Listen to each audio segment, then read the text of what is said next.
Kembali ke pertanyaan 24 April 2022. Bagaimana menyikapi suami yang mudah marah, mudah membentak, dan bengak-bengok ke anak?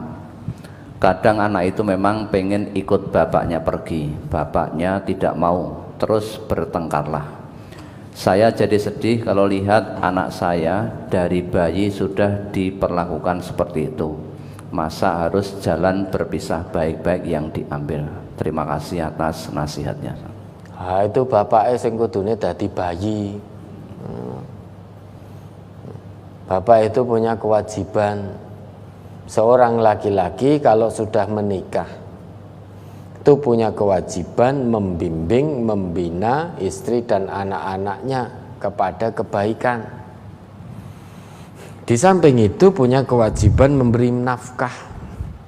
Di samping itu punya kewajiban mempergauli istri dan keluarganya dengan cara yang ma'ruf.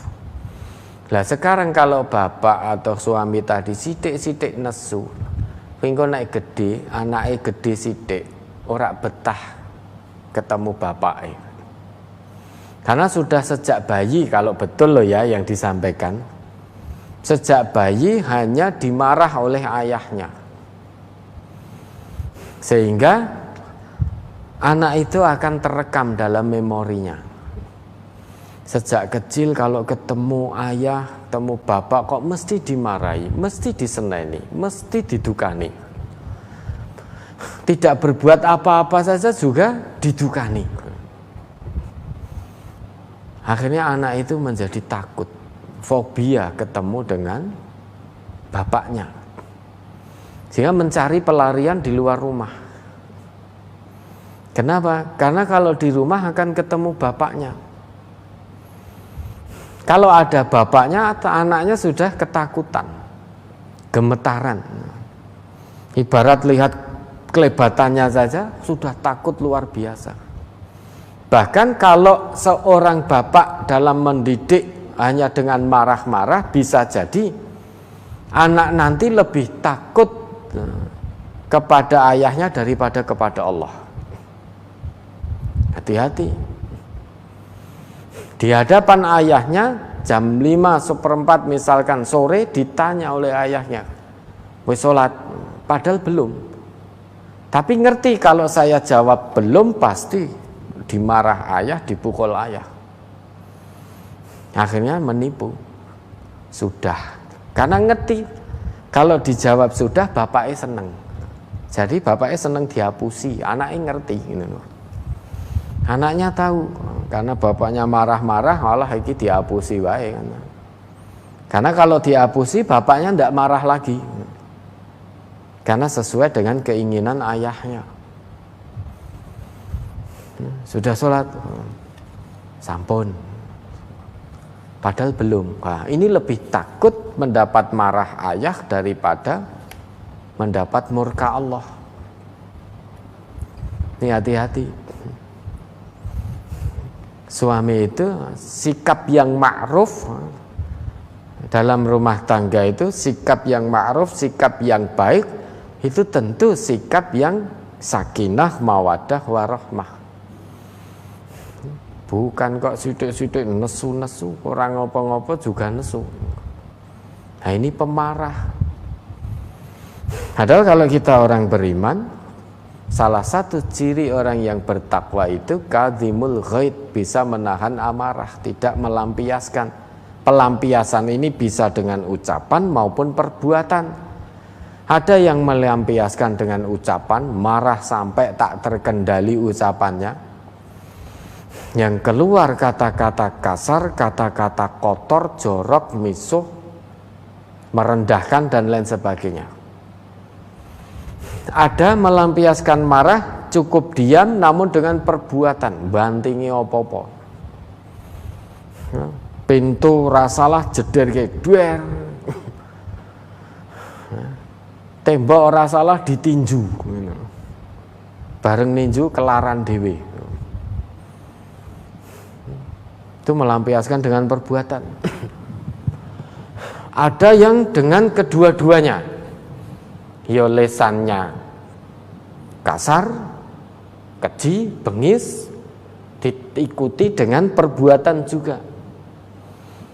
Maka muncullah KDRT dan lain sebagainya. Nah, kalau seperti ini keislamannya diragukan di hadapan Allah. Karena salah satu ciri orang yang bertakwa tidak ada pada dirinya. Salah satu ciri orang yang bertakwa menurut Allah kadzimul ghaid, sudah itu tidak bisa ditawar lagi. Kita manusia itu senengnya nawar, lebih ya witekno emosi. Itu manusia. Sukanya menawar apa yang menjadi ketetapan Allah, ketetapan Rasul. Padahal kalau Allah sudah menetapkan, Rasul sudah menetapkan, hanya ada dua pilihannya, if'al la taf'al. Kerjakan, jangan kerjakan. Kalau ketetapannya kerjakan, maka kerjakan. Kalau ketetapannya jangan kerjakan, ya kita tinggalkan. Termasuk Allah buat ketetapan. Hambanya yang bertakwa yang disediakan surga oleh Allah seluas langit dan bumi, salah satu cirinya kadzimul ghaid, menahan amarah. Jangan ditawar. Kita mengatakan lebih witakno emosi, berarti menawar itu. Orang yang menawar itu berarti lebih mengikuti hawa nafsu. Nabi kita juga menetapkan laisa syadid bis surah,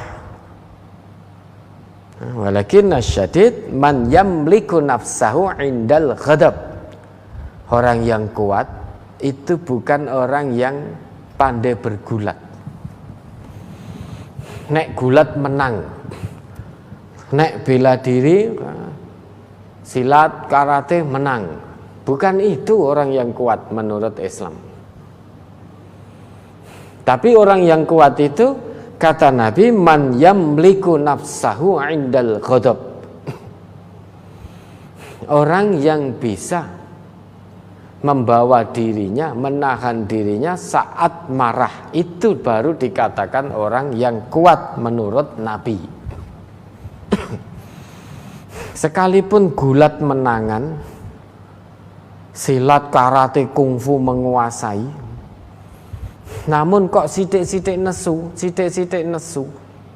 tidak bisa menguasai dirinya saat marah, sehingga melampiaskan amarah baik dengan ucapan maupun perbuatan, maka itu bukan orang kuat menurut Nabi.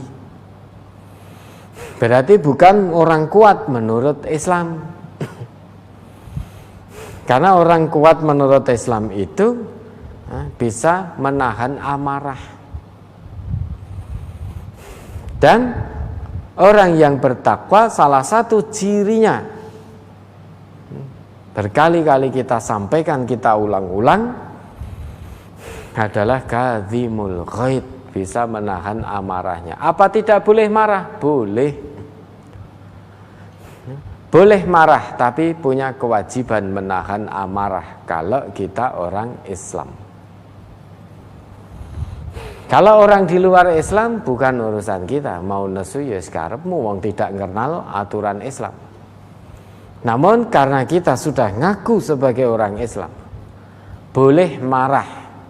Namun saat marah, kalau kita ingin menjadi hamba Allah yang bertakwa, yang dijanjikan dengan surganya, kewajiban kita menahan amarah.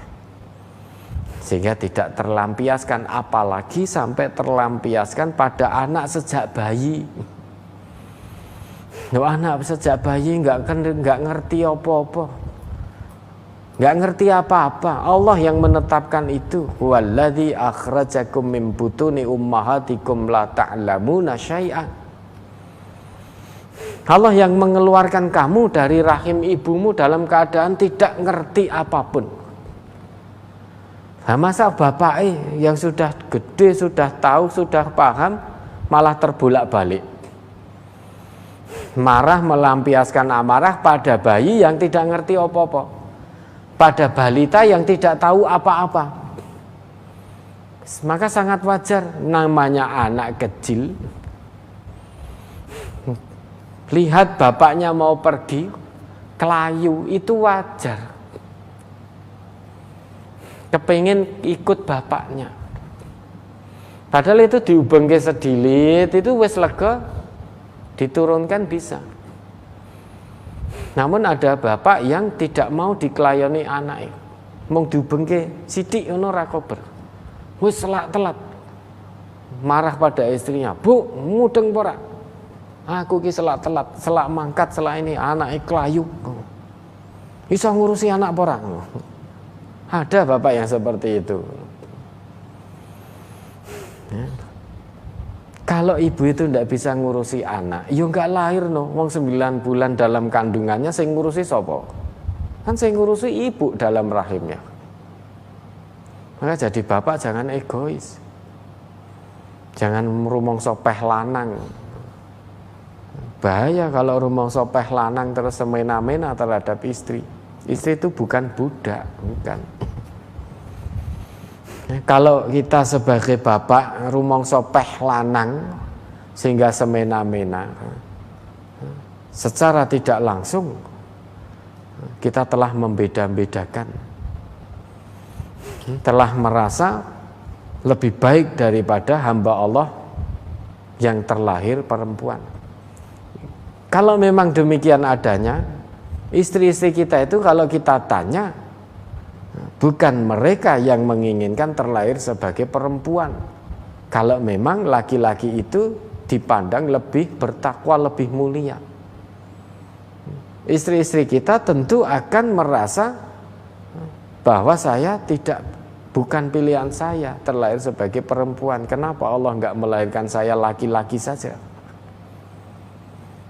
Kan gitu. Maka jangan merasa peh lanang, jangan egois. Istri bukan sebagai budak, maka jangan diperlakukan layaknya budak. Suami punya kewajiban yang itu menjadi hak istri. Kalau suami tidak menunaikan kewajibannya, dosa. Aja rumangsa paling menang. Istri punya kewajiban yang mana itu hak suami. Istrinya tidak menunaikan kewajiban, maka dosa. Termasuk seorang istri itu kewajibannya, kalau suami menginginkan dirinya, dalam arti mengajak kumpul, meski istrinya sedang dalam keadaan memasak, wajib bagi istrinya untuk memenuhi itu, keinginan suami. Kalau sampai tidak dipenuhi, maka istri itu mendapat laknat dari seluruh penduduk langit. Tidak bisa dibayangkan, saat mendapat laknat dari seluruh penduduk langit, tiba-tiba Allah kirimkan malaikat mautnya untuk mengambil nyawa si istri yang telah menolak melayani suami tadi. Berarti istri meninggal dalam keadaan su'ul khatimah, karena mendapat laknat penduduk langit. Maka dalam rumah tangga, baik suami maupun istri harus paham kewajibannya masing-masing. Harus paham. Kalau semuanya paham, niscaya keluarga sakinah, mawaddah, warahmah itu akan terwujud. Sakinah itu apa tahu? Kita kan pinter mengucap, mudah-mudahan samawa. Lisan kita sudah tidak terhitung mendoakan saudara kita seperti itu. Ning keluarganya sendiri ora samawa. Sakinah itu apa? Sakinah itu sukun. Sukun itu diam, diam itu tenang. Sehingga segala problem rumah tangga hendaknya kita sikapi dengan tenang, ketenangan hati. Itu sakinah. Tidak gerusa-gerusu, tidak dengan emosinan. Yang namanya rumah tangga pasti ada problem. Selama kita hidup, selama itu pula akan ada ujian dari Allah. Selama kita berumah tangga, selama itu pula juga akan ada ujian dari Allah. Maka problematika kehidupan rumah tangga, kalau kita orang Islam, orang iman, menyikapinya dengan penuh sakinah, penuh ketenangan. Kepala dingin, hati yang tenang, hati yang adem. Dulu Nabi itu saat pertama kali menerima wahyu, beliau menggigil ketakutan. Keringetnya corone sampai sak grontol-grontol. Pulang oleh Siti Khadijah, istri beliau. Istri Khadijah menenangkan suasana dari suami tercinta, dari Nabi. Dipeluk, diselimuti, ditenangkan. Ya. Itu yang dicontohkan oleh keluarga Nabi. Bagaimana saat Nabi kita sedikit tidak reno dengan sikap para sahabatnya yang menolak, yang berkeberatan untuk ditunda memasuki tanah haram. Nabi tidak reno. Sahabat didhawuhi ndak kersa, padahal pada waktu itu sahabat itu bahin Nabi ibaratnya toh nyawa loh, ayo kita masuk melaksanakan ibadah pada tahun itu. Andai kata bertemu dengan kaum kafir Quraisy, kita perang-perang, kita ndak takut mati karena yakin syahid. Namun Nabi perintahnya sudah tahun itu tidak bisa masuk ke tanah haram menunaikan ibadah. Beliau sedikit tidak reno. Siti Aisyah menenangkan. Bukan sahabat-sahabat engkau itu tidak taat padamu, wahai Rasulullah. Ya, sudah sekarang engkau sembelih saja hadyu. Nah, betul. Begitu beliau menyembelih hadyu, para sahabat melihat langsung ikut. Inilah kehidupan Rasulullah. Saat suami ada masalah, istri tampil untuk menghibur dan menenangkan suasana batin suami. Saat istri ada problem, ada masalah, suami tampil menenangkan suasana batin istri. Ora kok diunek-unek kayak kandhane ngeyel. Kandhane ora anu kok ngeyel, Bu ya wis rasakno dhewe. Hati-hati. Kalau betul-betul istri merasake dhewe terus orang gagas suaminya ya rekoso pingko. Istri lupa kewajibannya karena memikirkan masalah yang enggak kunjung usai, karena suaminya masa bodoh. Padahal suaminya punya kewajiban membimbing, tiba-tiba ora gelem masak, ora gelem resik-resik omah, suaminya ya bunek gitu nanti. Maka sakinah diusahakan, bukan hanya diucapkan dan didengungkan. Sakinah itu diam itu tenang. Tenang berarti semua problem rumah tangga yang ada hadapi dengan penuh ketenangan batin, dengan penuh suasana yang adem. Maka salah satu bentuk biar tidak ada prahara rumah tangga, semua masalah dalam pekerjaan jangan dibawa masuk ke rumah. Itu salah satu caranya. Sehingga kita pulang dari tempat kerja menuju rumah, kita akan bertemu keluarga kita. Suasananya suasana mawaddah fil qurba, kasih sayang dalam kekerabatan. Maka setiap permasalahan dalam pekerjaan jangan dibawa masuk ke rumah. Tinggalkan di tempat kerja. Diurusi sesuk meneh ketika kita bekerja. Jangan di tempat kerja punya masalah dibawa ke rumah, akhirnya anak istri yang jadi pelampiasan.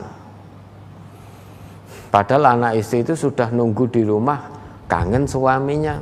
Seharian ditinggal kerja, sudah disiapkan makanan yang disukai, minuman yang disukai. Begitu suaminya masuk, karena masih penat dengan urusan pekerjaan, dibawa masuk sampai ke rumah, istri dan anaknya jadi pelampiasan. Misal ada bungkus plastik satu saja di lantai, udah marah-marah. Omah kok kaya pawon, Kaya tempat sampah regete kaya ngene, padahal udah bersih, hanya tinggal satu saja. Kenapa? Karena terbawa masalah dari tempat kerja dibawa masuk ke rumah. Maka kalau itu masalah di tempat kerja, ketinggalkan di tempat kerja. Kita pulang dengan suasana adem, hati tenang, kangen dengan keluarga. Maka rumah akan tenang, rumah tangga. Suasana rumah tangga di rumah jangan dibawa ke tempat kerja. Kalau nanti sampai dibawa ke tempat kerja, kewajiban kita bekerja menjadi tidak tertunaikan, menjadi ngelokro, tidak mau bekerja, tidak mau apa-apa, pokoknya mung teko absen tok. Padahal ada kewajiban itu selain absen, yang setiap bulan kita memakan hasilnya, tapi kewajiban tidak tertunaikan. Maka masalah di rumah saat bekerja jangan dibawa ke tempat kerja. Itulah sikap seorang muslim. Likulli maqamin maqalun, walikulli maqalin maqamun. Setiap tempat ada perkataannya, setiap perkataan ada tempatnya. Setiap tempat ada masalahnya, setiap masalah ada tempatnya. Maka masalah di tempat kerja, ya tempatnya ya di tempat kerja itu. Saat kita memikirkan mengurusinya. Saat pulang ke rumah, masalah di tempat kerja jangan dibawa masuk ke dalam rumah, karena rumah bukan tempat masalah memikirkan yang ada di tempat kerja. Masalah rumah jangan dibawa ke tempat kerja, karena tempat kerja bukan untuk masalah rumah. Maka harus menjadi orang yang cerdas, jangan dicampur adukkan. Kalau bisa demikian, maka insya Allah rumah tangga bisa tenang. Istri punya masalah, suami tampil menghibur, menenangkan hatinya. Suami punya masalah, istri menenangkan hati suami. Dengan demikian muncul rasa tenang, rumah tangganya adem, tidak ada cekcok, maka akan muncul mawaddah warahmah, kasih sayang, cinta kasih. Suami mencintai dan menyayangi istri, istri menyintai dan menyayangi suami. Kalau sudah begini, betul-betul sakinah mawaddah warahmah, bersama-sama bergandengan tangan menuju surganya Allah. Nah, kalau suami isoe marah, kebetulan istrine ya ora mudeng agama, dibales marah, geni etuk geni, tambah bulat-bulat. Suami marah, istri balas dengan marah, suami nada tinggi, istri balas dengan nada tinggi. Api ketemu api, maka akan berkobar. Ya, kalau suami marah, istri harus bisa tampil menjadi air sehingga padam apinya. Padam apinya. Jangan geni temu geni, bulat-bulat, korbannya anak-anak. Nggak tahu apa-apa jadi korban. Bahkan sejak kecil loh, dikatakan tadi, mong dinesoni bapak mong goro-goro kelayu, kok yo kebangetan men bapak. Kalau ndak itu, ibunya masih masak, gitu, anaknya kelayu nangis merengek-rengek, bapaknya jengkel, nyeluk ibunya, manggil ibunya, ibunya belum dengar atau belum datang. Ada kok bapak yang tega tiba-tiba anaknya dilarak gitu saja.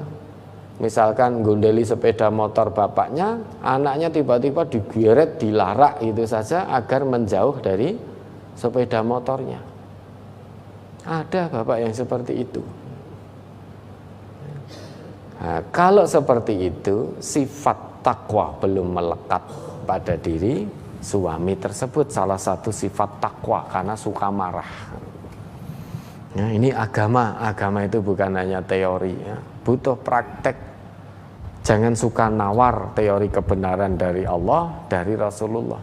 Kalau Allah sudah tetapkan sabar, tahan amarah, Allah Rasul sudah tetapkan itu, ya sudah, tinggal kita usahakan.